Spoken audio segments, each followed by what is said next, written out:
Glad everybody is here. We do have a forum. So after a long Christmas break, hope everybody's holiday was terrific. And here we are. I've lost my brains and everything. So you too. Let's look at the approval of minutes for the November 18th meeting.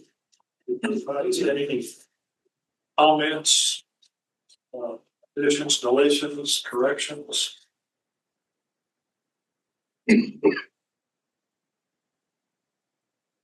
Someone would entertain a motion to approve. Second. We have a second. Any further discussion? All those in favor, say aye. Aye. Those like signs.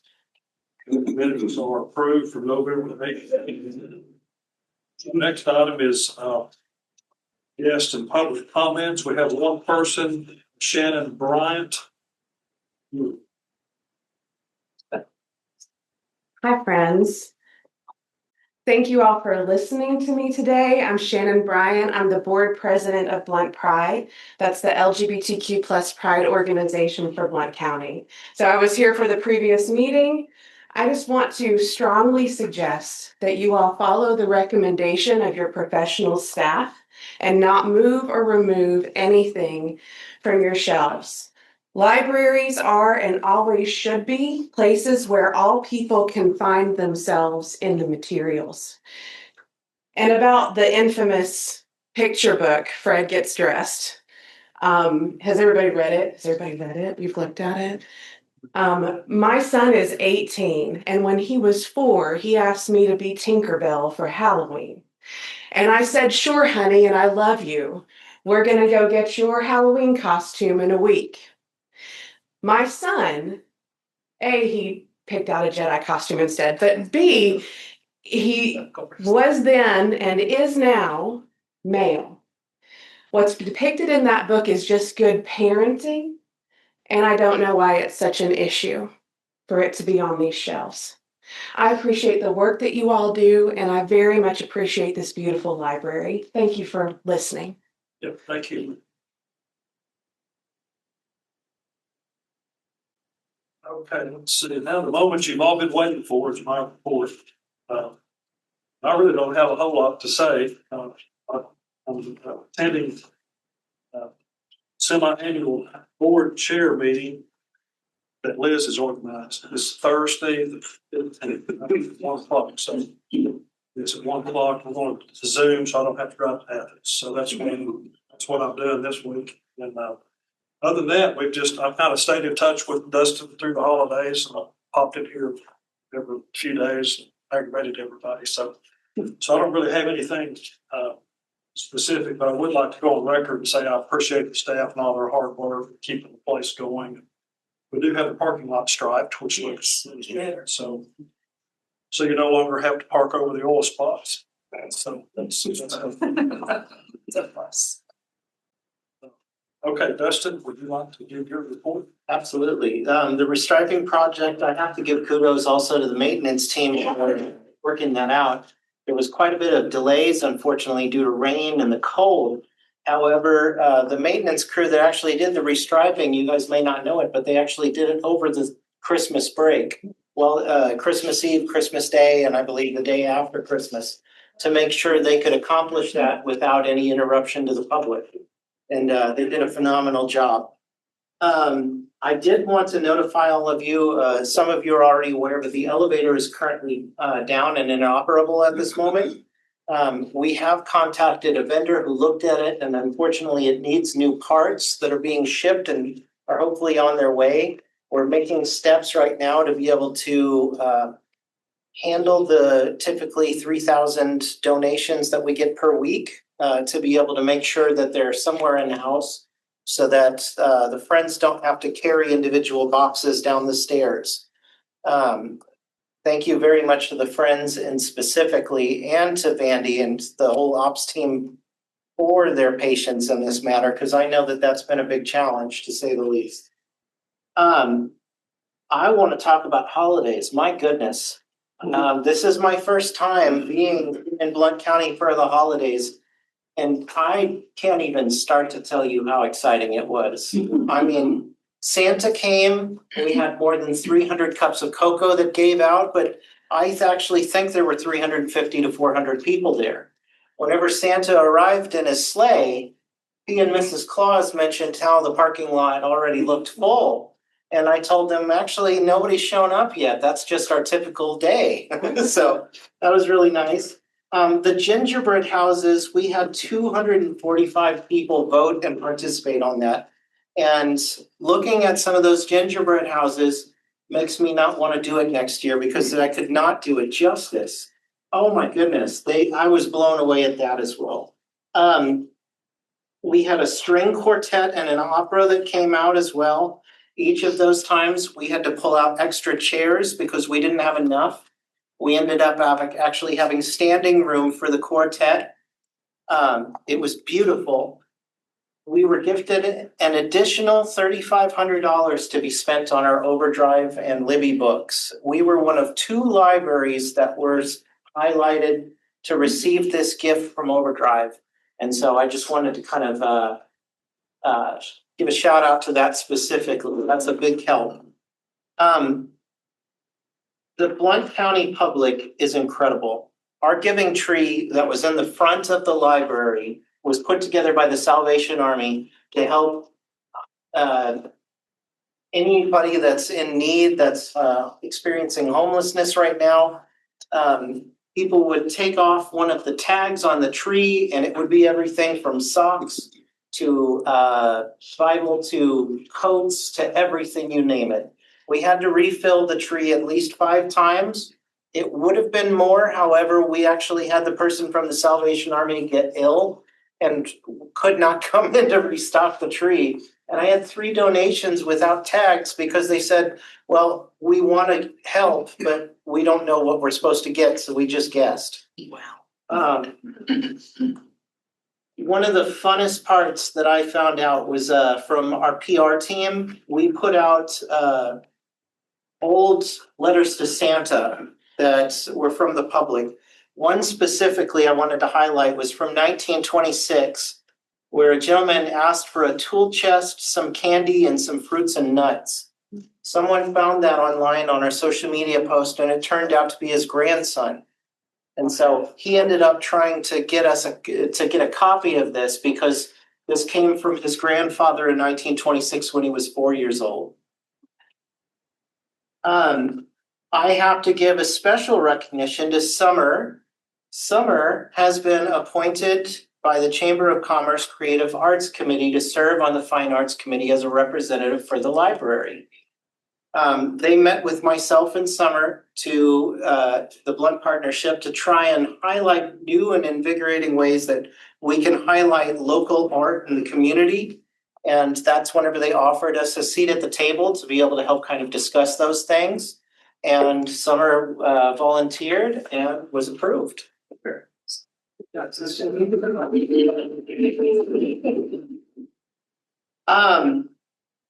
Also, finally, I want to recognize that the Jennifer Mormon visit was hugely successful and popular as well.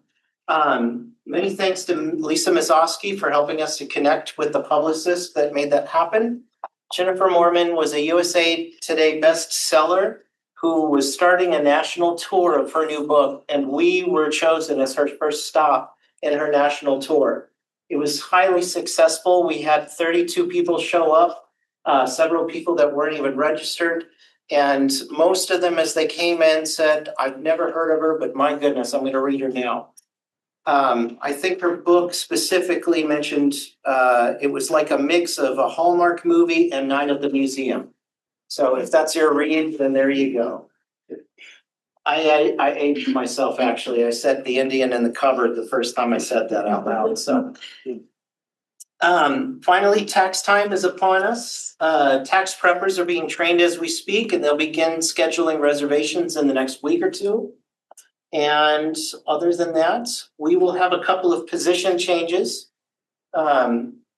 Alicia Peary has left us for new ventures, and Polly has decided to take her place.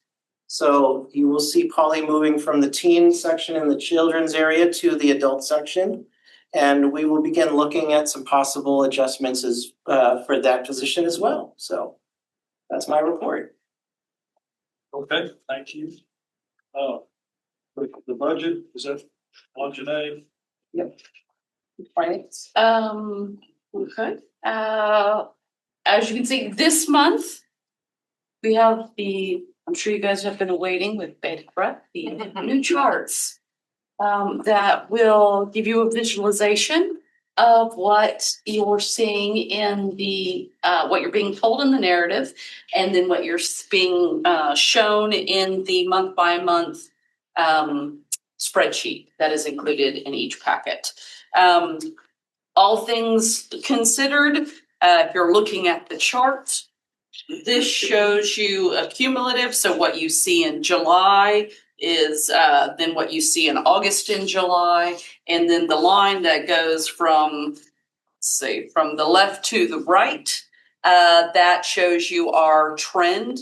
And we're keeping right in line with it. So this was a recommendation from one of the board members, so that visually you could see how the library was tracking, and hopefully to make it easier for you to interpret the information that's being shared with you in the narrative, so that when decisions are being made, you can go from there. The capital budget is going to look interesting. The reason for that is because it looks like teeny tiny blips, and then you've got the trend. Well, what is it? It was shared in the narrative last month. That just a reminder that last year and this year, the monies that usually they're in our budget, but they are kind of quote unquote reserved for general services support, were moved to the capital budget last year. They were moved to the capital budget last year as a contingency while we had the construction phase. There's been a lot of change in county finance, and I believe there's discussions either in the next fiscal year to see if that can be relocated into operations.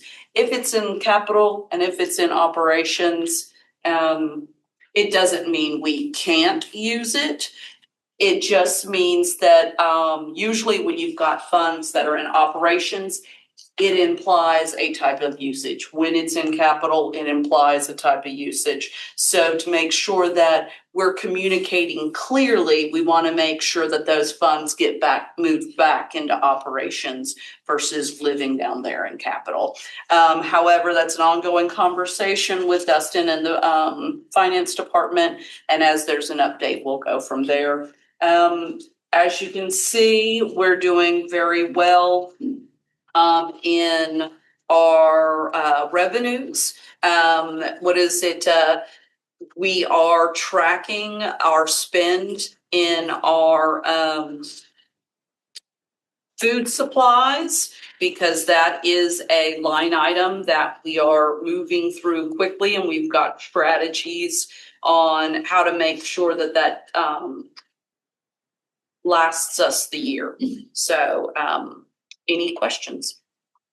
We're tracking well. We're communicating with the finance department and the departments. I have one question on today Sir. talking about the food budget. And I know that there's a certain appropriation that we get from the county each year for stocking that. In terms of revenue produced by the cafe, how do we have an idea about how those track?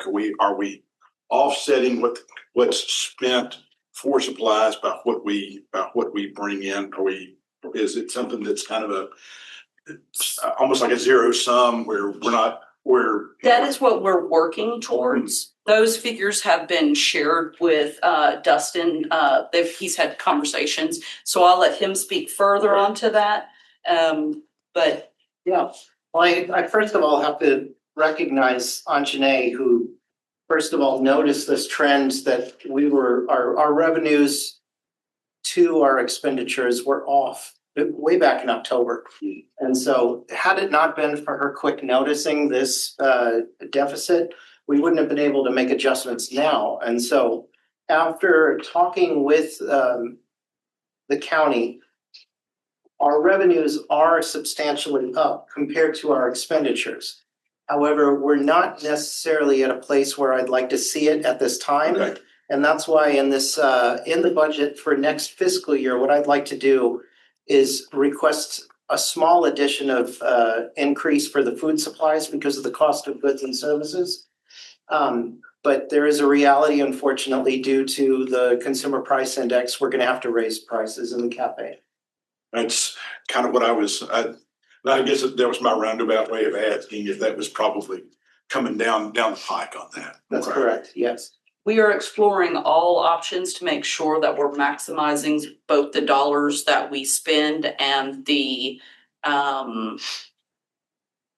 way we communicate that with our patrons via the pricing. Yeah, the financial team, specifically Anjanae and Tisha, our staff member as well, and Chelsea Matheny have all done a really good job in finding ways that we can fix things now as opposed to next fiscal year. So we've already explored a couple different vendors and we found some ways to reduce cost a little bit in that matter.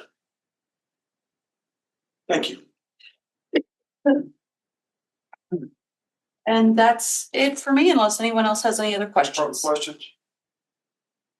Okay, so we go on to our next favorite person is Robert McClellan, who's representing the foundation. Good afternoon. I'm the secretary of the foundation this year. And as a secretary, I'm going to be the liaison to the board and to the friends as well. So I'll see you at all your meetings. We've elected new officers for this year. Alexa Johns will be our chair or president. Of the vice president is Troy Gallion. I'll be the secretary and our treasurer continues to be Grant Tottery. We have 3 new members on the foundation. We're real excited about what they're bringing to the table.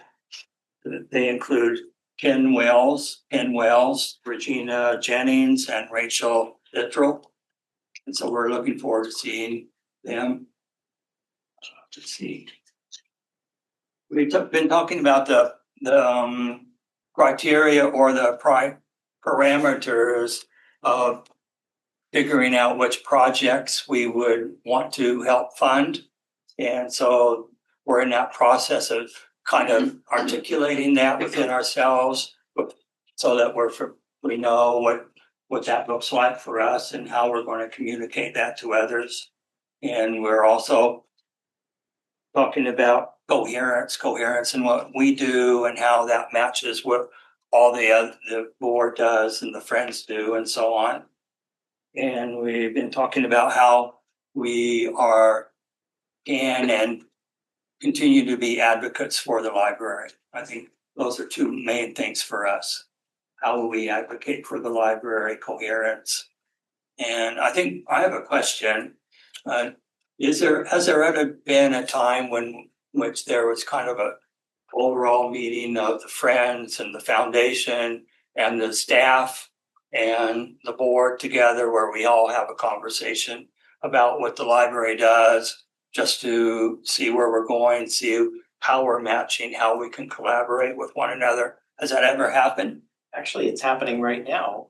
Currently, we're trying to have meetings between the board chair, the foundation president, the friends president, myself, on a minimum a monthly basis, just to kind of make sure that we have a chance to be able to discuss different ideas that we have and in collaboration with each other. Did you talk about everybody?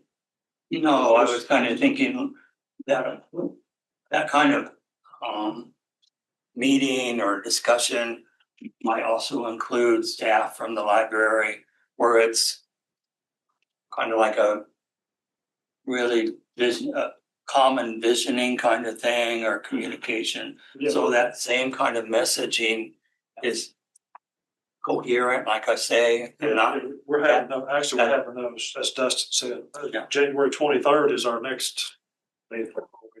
Okay. Andy, myself, Dustin. Anybody else, is that?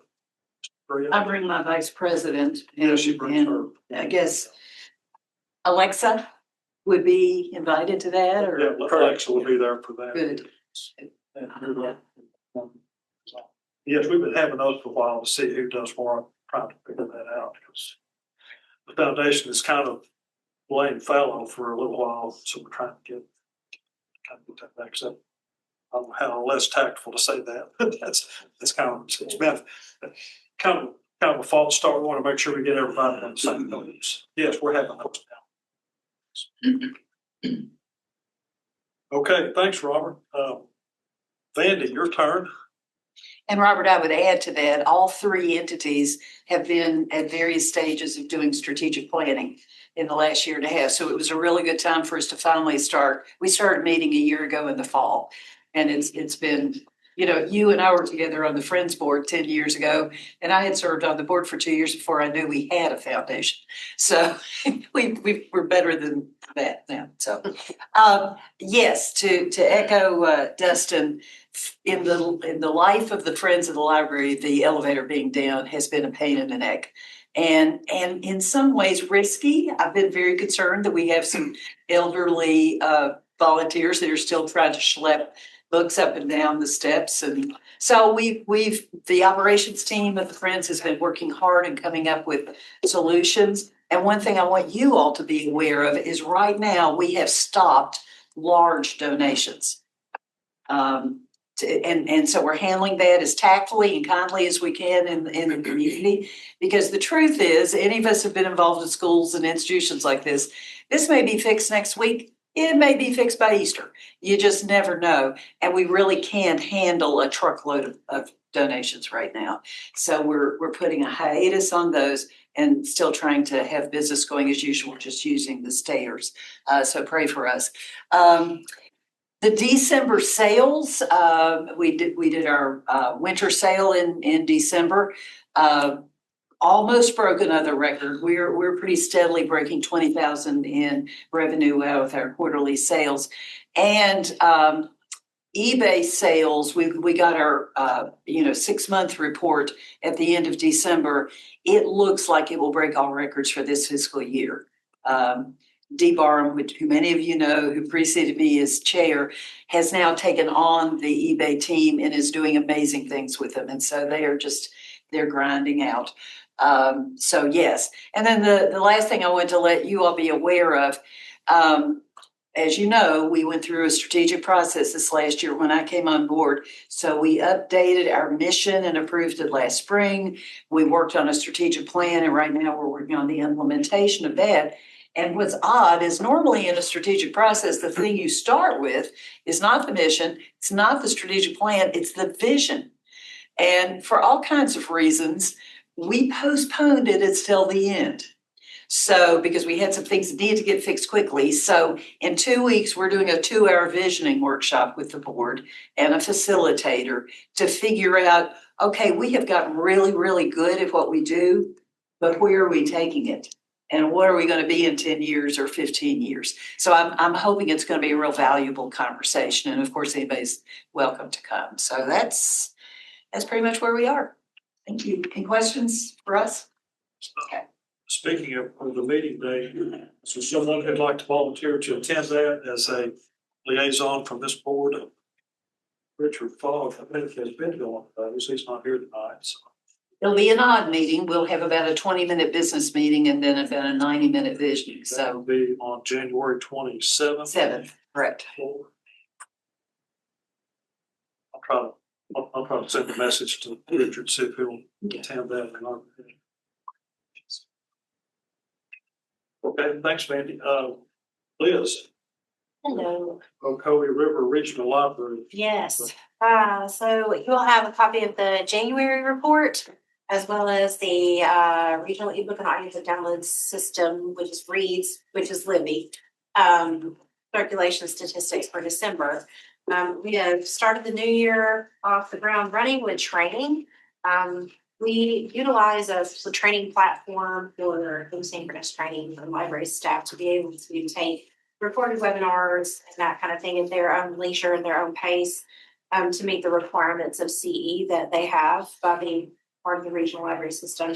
So we have started with adding some AI webinars AI is a huge topic in the library world as well as everywhere else. So we have a Chat GPT boot camp, grant writing with AI, and also AI using or library programming using AI. So we've added those modules, and we'll add more, I'm sure, as they all come on and continue to grow. We also began today a 3-part series called Connecting the Dots, turning research into results for library staff. So it was I don't know, Anjanae was there with Zoe, yes. So it was a good session, leveraging data, dating effective patron surveys, all that kind of good stuff that we like to have for library marketing and telling everybody about all the great things that we do. We will also be having a session. Kathy Dooley Smith, who's the president of the Friends of Tennessee Libraries group, will be coming to our office February 3rd. And it is appropriate during the month of February, the month of love, that we will be talking about falling in love with your friends group again. So talking about starting a friends group or revitalizing or all that stuff. So we're glad to have Kathy with us. We're reminding our libraries about the Tennessee semi-quincentennial. So impressed with myself. I know 3 times I've said that. We have grants that are available, and libraries are eligible for those grants. And this is the second application window that is the deadline that's coming up at the end of this month. So we're just making sure our libraries know about it. I know it's been on our board reports the last 2 or 3 months just to let folks know that that's something that they can apply for. Did just want to kind of have some fun highlights off in the new year. We have 2 Carnegie libraries in our region, which is unique. We have one in McMinn County in Etowah, and we also have one in Roane County in Harriman. And they both began as Carnegie libraries and have continued to exist as Carnegie libraries since they were built. We have several buildings that were Carnegie buildings that started out as libraries and maybe aren't public libraries now, but those 2 have stayed in use. And they got a really nice surprise. Back in the fall, they were notified by the Carnegie Corporation that all current Carnegie libraries that continue to operate with that mission and their names got $10,000 from the Carnegie Foundation, which is really nice. So we're very excited for them to get that. We also have, we are one of 3 regional offices across the state that has digitization equipment. We were selected as a pilot hub for that equipment. And so we have partnered with a library in our area to kind of pilot that project. And we are finalized. We're finished with our project. We're waiting for the other 2 groups to finish theirs.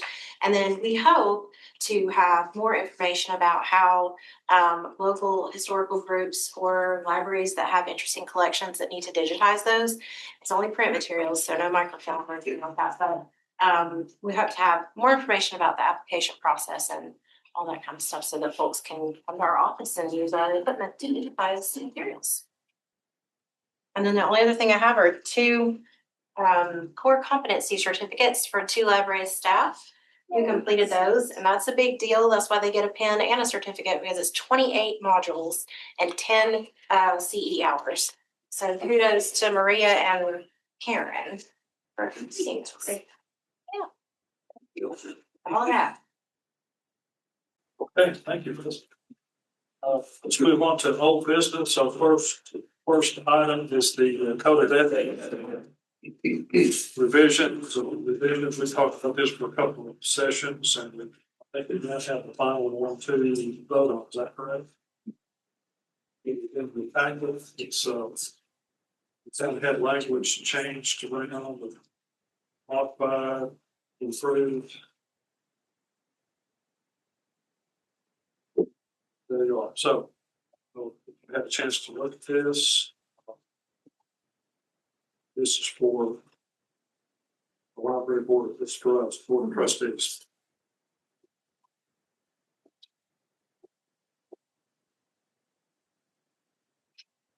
Motion to approve this.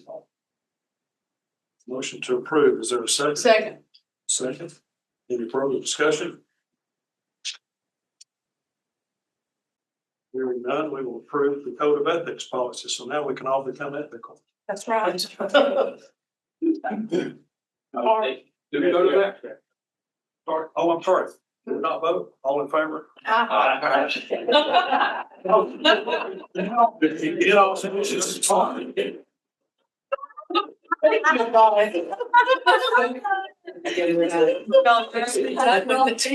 this in my sleep. Okay, all right. I was saving the best for the last. Our next one is the cafe health policy. So look at that. I move that we accept the Bookmark Cafe employee health policy. Second. There's a second. Any further discussion on I just have one question. So Dustin, you had said there's something that we had taken out and put back in. Can you remind me what that was? Absolutely. So previously, we had wanted to remove a lot of the bullet points so that it wasn't so specific in language. Thankfully, when one of the staff was able to locate Tennessee state law that asked for a specific language of those specifics be kept in any kind of a cafe policy. And for that reason, we did add back in the specifics on transmission of foodborne illnesses and communicable diseases to include the symptoms. And if you have any of those symptoms, you can't come back to the cafe. Yeah. I knew you had said that and I just couldn't. that was a state guideline. That was a state guideline, so that was the only part that was put back in. Everything else that the board had previously agreed to was already adjusted. Okay, so we do have a second. Yeah. Now, all those in favor? Aye. Aye. All those. All in favor? Hearing none, then we will approve this policy. Well, good. We have two. We've had these on the books before a while, it seems like. All right, for new business, we have a gift policy, which is just up for, this is the first cut on this one. And some of the changes are noted in red in the text. And Chair Breakwell, as this is a first read, the only major additions to this were our attempts to make sure that we describe the language and the formatting that was previously approved by the board. Okay. Other than that, the specific adjustments were mainly just vocabulary in nature to make sure that we have a standardized language throughout the rest of the policies. The one piece that I would say that was the most specific that we removed was specifics on types of donations. I felt that that was redundant as it was already stated in the collection, development and weeding policy, and any other description that was at the discretion of the library director was it kind of felt to me as redundant in nature.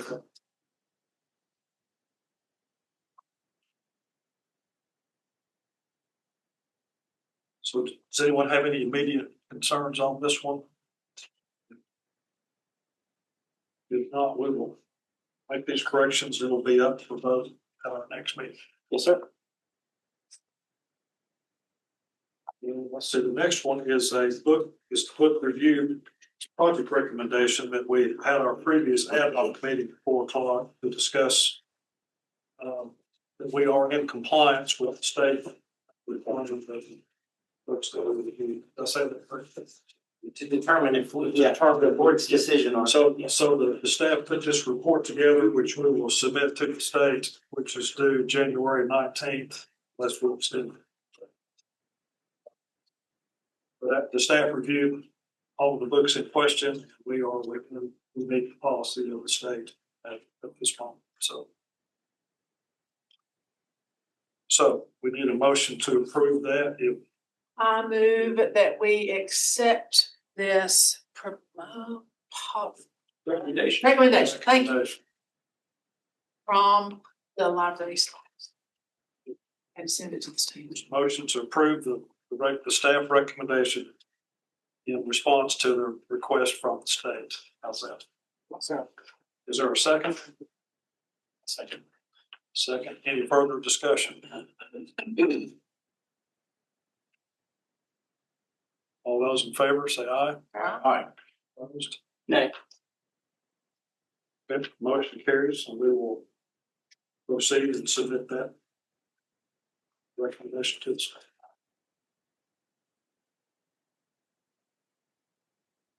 The next item is the service and maintenance extended warranty agreement with Biblioteca, aka Bookie Monster machine. And this is some discussion about, I mean, here, correct me if I'm wrong, but we've been having kind of on call if there's a problem, and it's a computerized mechanical piece of equipment like a copier, so it's, you know, subject to going down occasionally.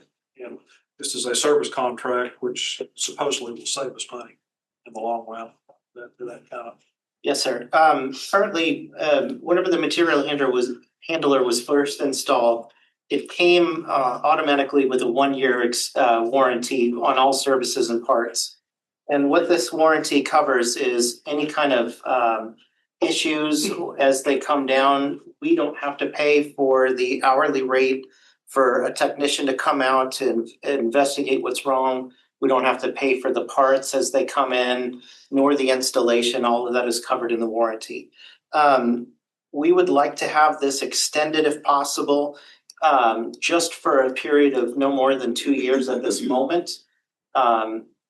We would like to make sure that the extended warranty continues on, just because we're still working through a couple of things that we would like to see fixed a little more often. There's been some breakdowns caused sometimes by unforeseen events, sometimes unfortunately by user error. And we feel that this would be a way that we would be able to recoup the cost in an easier way to extend this warranty so that more of these bugs can be fixed. I know that this was previously brought before the board and the commission, and it was voted against, but that was because this was previously negotiated at a different rate and for a 6-year term. I've met with the county mayor and the finance director, and we've agreed that it would be in the best interest of the library, and they would support a 2-year agreement at this time to be able to try and work through passage of this. So is this gonna have to go before commission Yes, ma'am. as a budget item? Okay. So, and if I'm reading it correctly, it's like 11,600 per year versus 23,700, or I guess 11,800 versus 23,700 for each year. Correct. Okay. The negotiated rate currently on this was a reduction of the original request. The original request, I believe, was 17,000 per year plus a CPA increase of about 8%. Right. We've negotiated them down to 11,500 for the first year with a 5% increase for CPI increases. So, and they did give direction that should we decide that we would like to extend this further out, that they would honor the 5% increase year over year for years 3 through 6, if we choose to extend this further. And just out of curiosity, what kind of service calls have we had to add or had to make so far with this? In the beginning of the unit, it was coding issues, trying to determine small errors with coding and software. As of recent, it's been certain issues related to patrons trying to open the door, and a part inside the door will be moved and will be broken, and that'll have to be replaced. There have been some instances and a couple other issues that were unforeseen as far as coding the installation, for instance, of whenever the machine turns on, it moves a little bit during the use of it, which has caused it to be unaligned.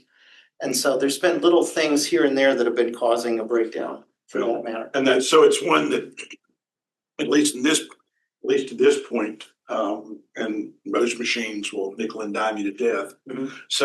So far, it's something where if we had to purchase it at the beginning, would have been, sounds like it would have been money well spent at this point. I still believe that this machine is money well spent, absolutely. Right. I think that the unit itself, more and more people are getting accustomed to the idea of wanting to come to that because it automatically checks it back in for you. You get a receipt. So there's no ambiguity of, did they lose my items or not? I also feel that it's also helped on days specifically where we've been closed as well, because they've been able to come in, get those automatically checked back in, even on the day we're closed, whenever the book drop is running. So, Okay. yes, there have been some breakdowns, unfortunately, more than I would like, but I would not say that this was not beneficial to the public at all. So how much would a service call be if you did not have a warranty? How much would it cost every time a technician had to come? I'm currently exploring it. $595 per hour, and that's not flight or parts. I'm sorry, say that one. $595 was what we figured out when we first brought it to the commission for consideration. Sorry, I hope I just spewed out. Plus expense. So, okay, so now let me ask you this. Do you have a running total of how many service calls they've made so far? So it's been a little bit different because we're still under warranty. Right, I as know, of right now. but we need some facts. Yes, You yes. know what I'm saying? So we need to be able to, in front of commission, say, well, we have already had to call them X amount of times and at $595 plus parts, plus flight, plus whatever else. I'm just trying to. Thank you. I've already been working those numbers with the patron services manager. Okay. He's keeping track of the number of Good, instances. good.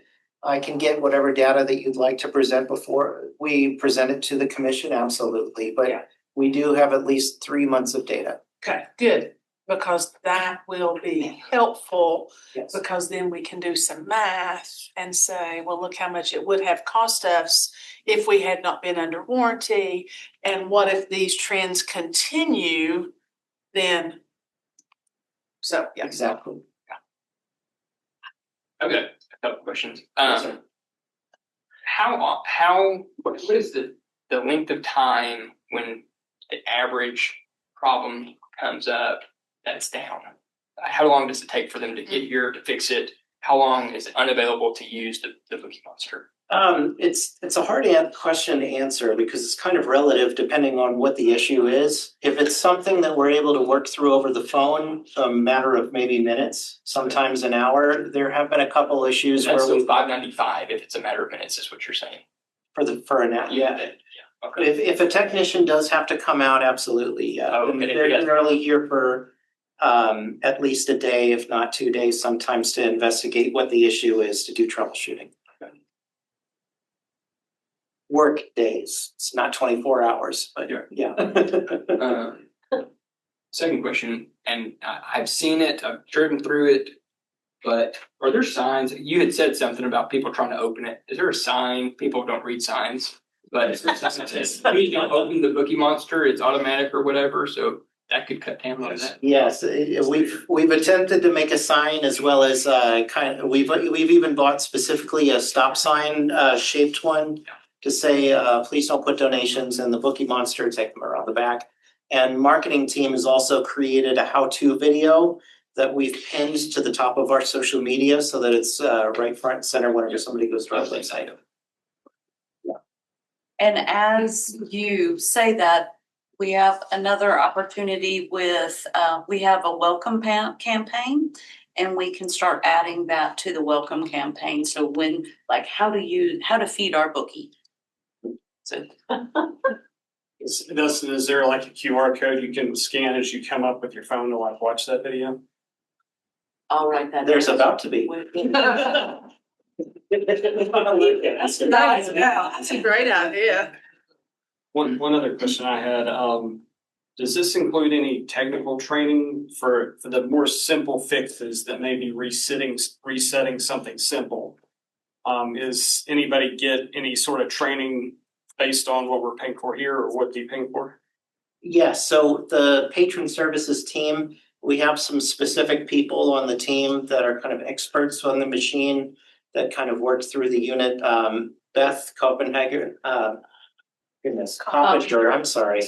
It's been a long day. Beth Coppinger is one of our specific experts for that kind of field. I've also been trying to get the IT team on board as well for specific items that they may be able to assist us with that might not be proprietary software. Gotcha. And I was just wondering, like, does this include any of that, or is it, maybe it's just hands-on and they learn as they see the people that you take your team help them, I guess? They give basic training whenever we first bought the unit. And please correct me if I'm wrong, I feel like whenever it was first installed, they also kind of gave basic operations and training the day while it was being There are installed. certain things that they want us to do before we don't want to be like, sky is falling. So if a certain instance happens, then those who have received training do, okay, if this happens, do A, B, and C. If this happens, do B, C, and E. Do the, so they try to work through at the level that is safe for the long-term use of the device, both physically and in terms of software protection and things like that. And I have to say during the warranty period that Rebecca Melvin and her team have been excellent in communicating with the Biblioteca crew, as well as letting everybody else know what the situation so that we can communicate it. Because here's the thing, the bookie monster's there, and when the bookie monster's down, library service has to shift because it's no longer available. So that is the one thing to also keep in mind. This is a good thing and a great price.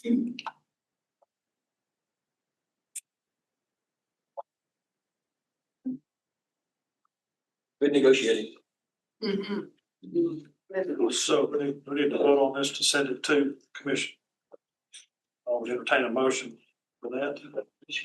I move that we approve sending this proposed service agreement to the commission for their vote to approve. Yes.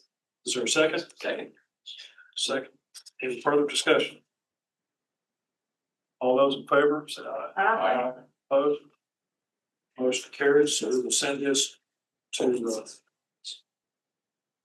you vote on third, right? Is that Well, okay? No, it'll have to be next Monday. Yeah, we'll have to bring it before like first. That's right. Which brings us to the next item, is the budget proposal.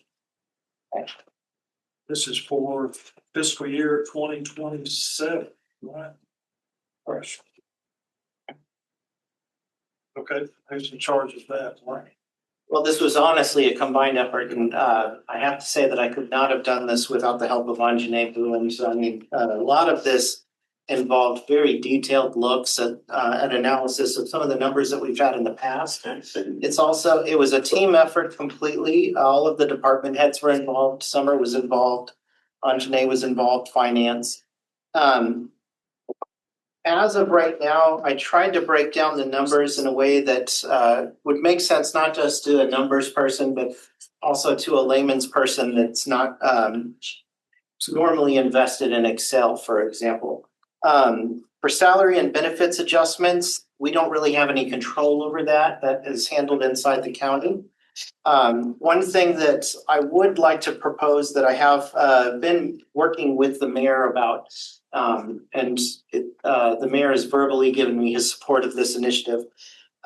In February, we'll be having a longtime staff member retire. We don't want her to retire, but it's well deserved, and she will be missed. She was gracious enough to be able to give us plenty of time to be able to get notice. So we've been training an internal staff member that is interested in the position that will be taking that position.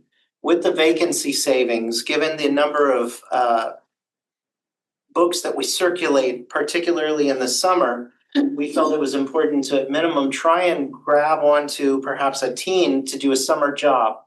And this summer job would essentially be a page where they would help us put the books away, would help us to clean the shelves and everything.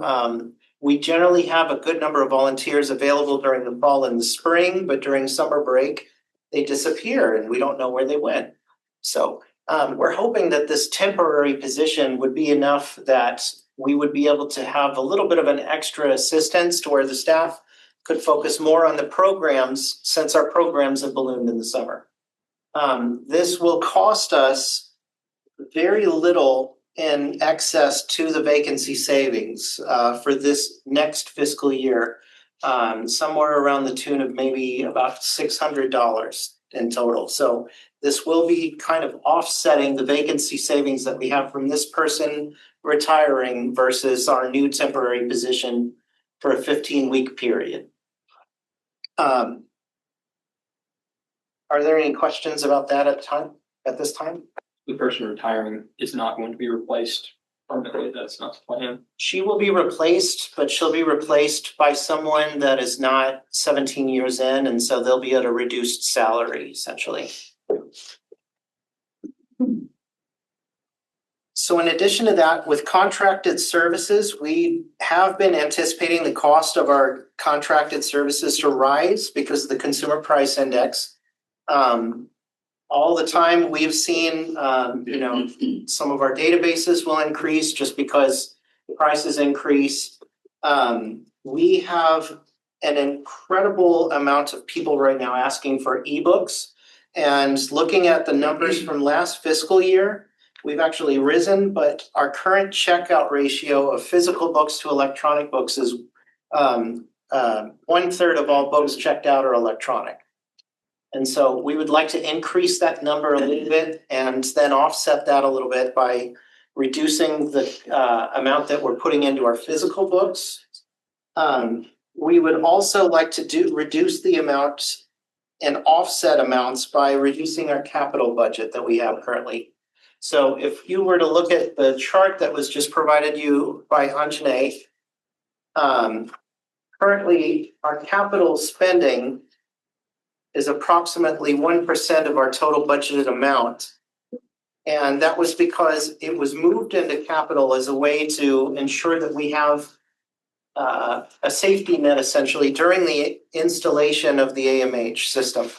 The AMH system is now installed. If the maintenance agreement is approved by the budget committee, we won't need the amounts that we have in this capital budget necessarily, and we can work based off of those. So this capital amounts, if approved by yourselves and the commission, should mean that we have offsetting amounts and no budget increases for this year outside of salary and benefits. Finally, the bookmark cafe adjustments, as discussed earlier, we need to raise prices a little bit. This is unfortunately just because of the cost of services and goods are increasing across the board. And as a result of that, we're going to have to work on ways that we can increase the prices while reducing the cost of goods at the moment. So we believe that we can operate with only a $3,000 increase on our food supplies at this time, so long as we can increase the total revenue by a larger percentage to be able to offset the cost of the cafe.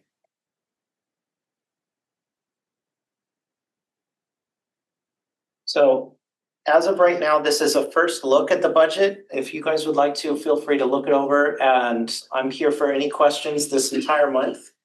I have been working with the finance department to get an idea of when the county would like to have all of this turned in. And I would like to ask this of the board to potentially meet a week earlier at the same time that we meet typically on February 13th. Or I'm sorry, February 10th? Yeah, the second Tuesday of the month of February as opposed to the third Tuesday of the month, so that we have adequate time to be able to discuss this, turn it into the county, and give you guys 3 weeks of time to be able to make any adjustments or ask questions as needed for the budget. Yeah. Yes, sir. I'll be able to. Okay.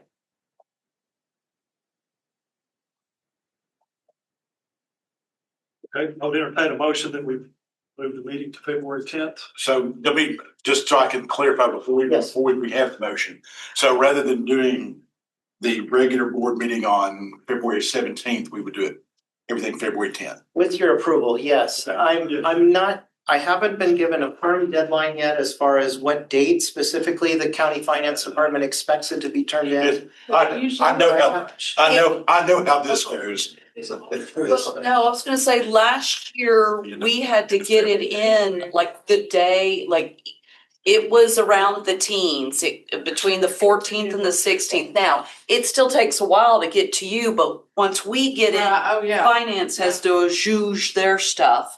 So if you guys wanna have a vote, and that's one thing that Dustin's really heard, I think all of us say, because for the last 2 or 3 years, I brought it to you after the fact. He's trying to get it where you guys can approve it before it gets to commission.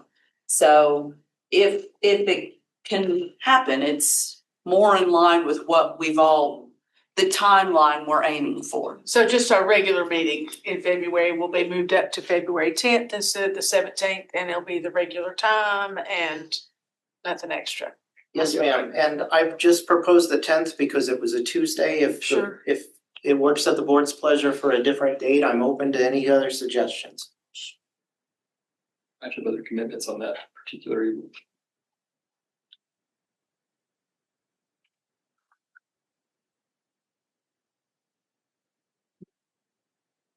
Do you feel the need to be here at that one, or?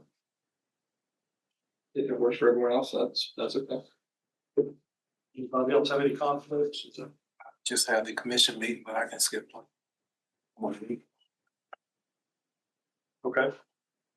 So then, I move that we approve rescheduling the February meeting from February 17th at 5:30 PM until February the 10th at 5:30 PM. A second.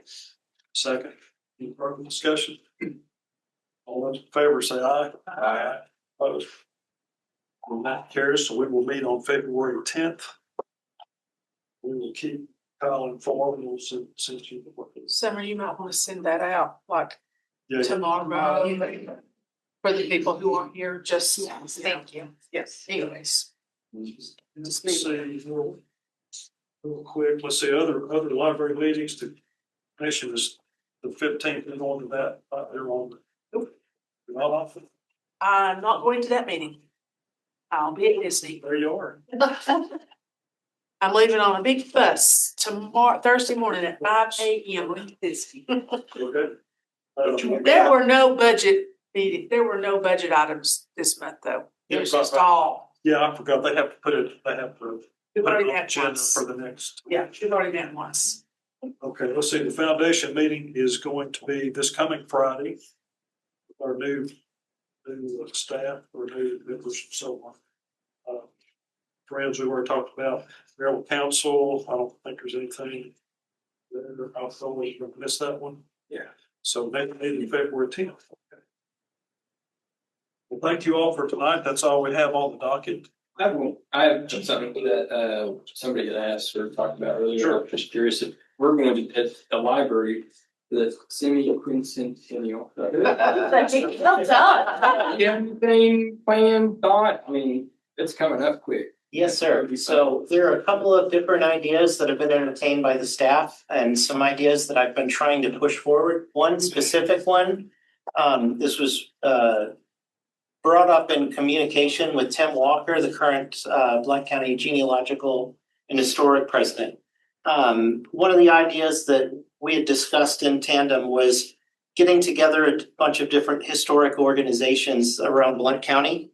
And having similar to what we generally do for the Tomato Jam Fest, where we have booths of organizations, but instead they would be historic organizations that would be able to highlight to the public what they offer to the public as far as their organizations.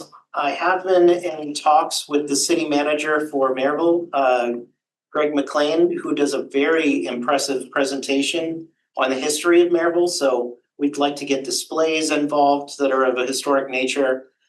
There was talks, I believe, somewhere about old photographs of the library even possibly that we could put up. And so that was one suggestion that we were. I have not talked to the team about this necessarily yet to get their ideas, but one suggestion brought up to me by one of our staff, Polly, was the idea of perhaps a time capsule. So this year's summer reading theme is Unearth a Story. And considering this is the 250th year of the United States, I figured what better time to have a time capsule put together than this summer. So those are two of the big ideas that we're thinking of. They are very early in their infancy stages, unfortunately, but they are in the works. Yeah. Okay, anything else? We had a motion that we adjourn. Make a motion to adjourn. Second. Second. All in favor, say aye. Aye. That's great. Thanks very much.